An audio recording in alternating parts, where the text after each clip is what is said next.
Last year I built a system in the BitFenix Merc Alpha, and I had a really great experience working with the case. I think that it's very good quality for the money. It has a lot of features, and it looks really nice as well. So if you're looking for a budget case that has some great functionality, I would recommend this case highly.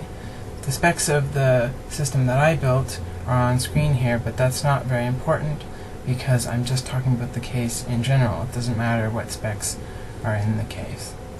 There will be a link in the description for the full-size versions of these photos on Flickr, so if you want to see higher than 1080 resolution for any of these, you can go there and see them. So here's the view of the case on its side with just the motherboard in, and the fan is pre-installed.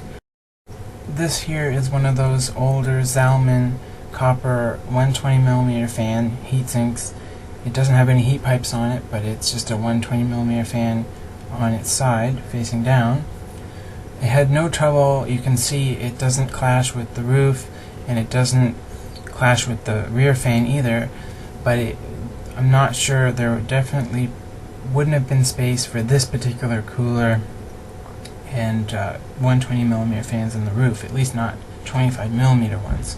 Another note on the CPU fan is there definitely isn't a huge amount of space in the roof, so for the 8-pin power on the motherboard, you're going to want to probably install that before CPU fan if you have a large CPU fan. If you have an all-in-one water cool, then that's fine, you can do it at any time.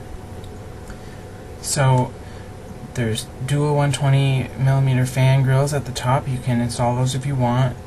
The case does come with one fan, and that's in the rear, the black one.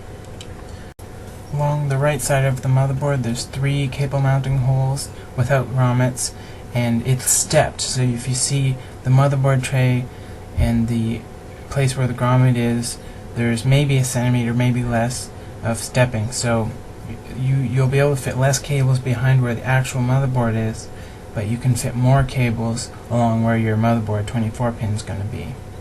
For the optical bays, they have non-toolish, which I like because I think it's cleaner looking, and they actually give you a large bag of black thumb screws to install the hard drives, optical bay, and everything. They even gave you thumb screws for the motherboard, if I remember correctly.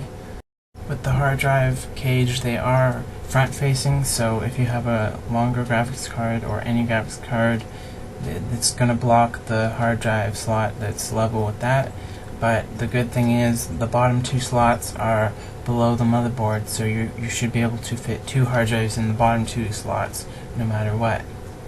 With the power supply, there is ventilation mesh at the bottom, so you can have it mounted face down, and they also provide both sets of holes so you can have the power supply mounted fan up if you'd like that.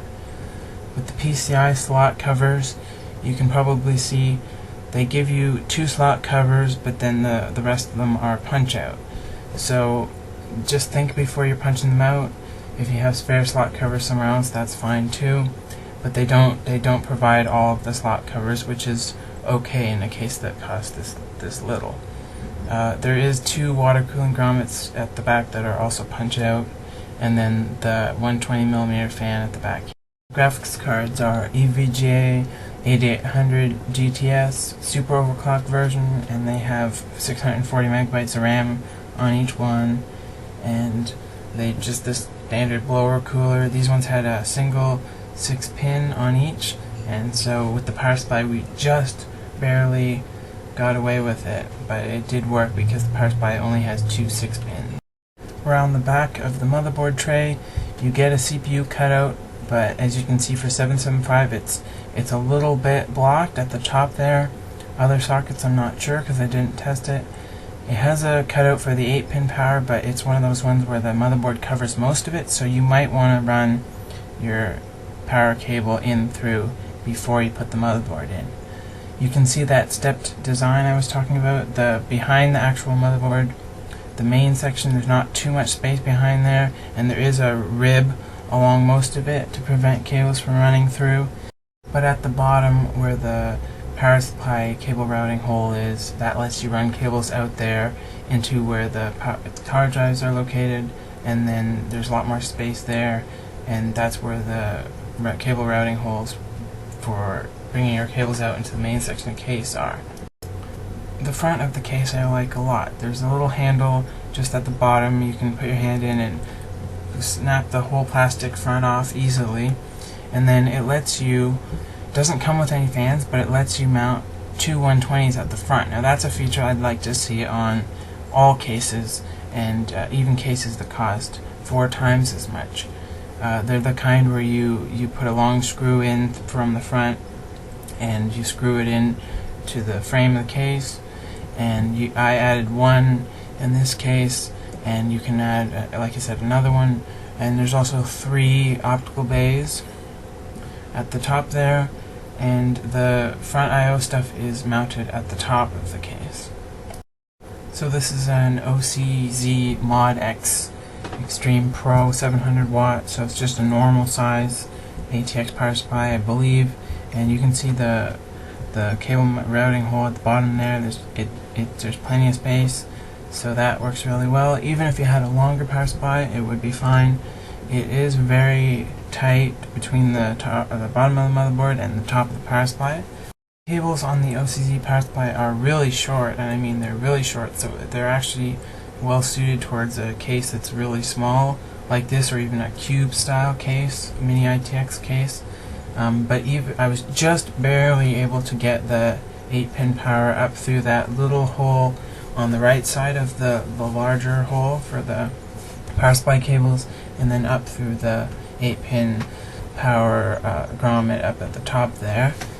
That stepping in the motherboard tray is just big enough for you to run the 24-pin power for the motherboard, but it is very tight, and it definitely could be a little bit larger, and that would make it a lot easier to cable manage this system.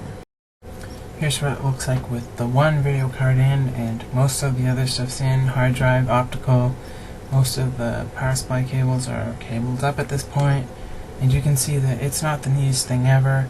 There's not as much space as some other cases, but for a case that's this cheap, it's an excellent case for doing neat cable management. If you want to spend a little bit of time, you can do a good job with the cables here. Around the back, mostly everything's connected at this point. There's just enough room to get the 8-pin power up the back center there, but most of the stuff is going to need to go near where the hard drives are, like I mentioned before. So again, not the neatest thing, but it's really good for this price range. Normally I wouldn't put an optical drive in, but I added one here. The Wrightmaster that I got, I had it lying around, and I think that this is pretty nice looking because it's fairly minimal, just has the Wrightmaster logo on one side and the DVD on the other side, and then it's mostly clean in between. You can see there's a fairly standard size USB stick up at the top, and the front I/O, which is just USB 2 only, is up at the top front. Here's some 3D Mark Vantage system information and P-score run for the single 8800 card. Here's the system with both 8800s in. I think this looks pretty great, actually. Here's a few more details of the interior of the case after the build was pretty much complete. There's the cooler, shot looking from the front. And the front of the case, it comes with just a sticker for the BitFenix logo go. So of course I just left it off, and I think the front looks really minimal and nice. And the plastic's not too horrible or anything. It's pretty nice plastic. The plain front, I think it looks good. It's a nice looking system. Here's the Vantage P-score run for the dual cards in this line, and then the system information screen that shows number of cards as 2. Here's a few more quick shots of the interior of the case.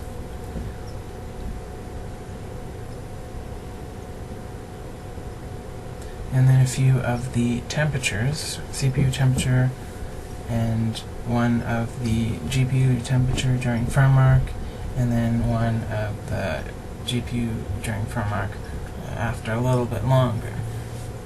Then at the end here, there's a few shots of the exterior of the case closed up. You can see the passive ventilation mesh on the door, and the overall appearance is very minimal, which, you know, I like that. I think it's really nice.